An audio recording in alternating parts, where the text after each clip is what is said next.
this is Tim from YourSixTech. Today in this video I'm going to show you how to turn off or disable the in-game voice chat on your PlayStation 5 so you don't hear people talk or curse or something when you're playing. And this is very easy to do. Just press the PlayStation button, boom, open up the quick menu, scroll on down, and then we want to go to where it says sound right here. Then there's an option that says mute game voice chat. If you turn this on, your voice won't be heard and you won't hear the voices of other players.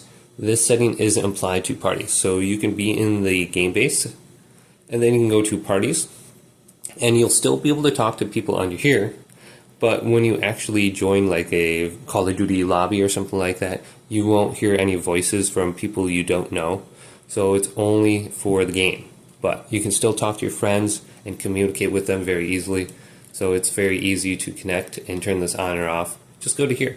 So if you want to turn it on, you should be good to go. Hopefully this video did indeed help you out. If it did, leave it a big thumbs up. And subscribe to my channel down below for more technical videos coming up next on YourSixTech.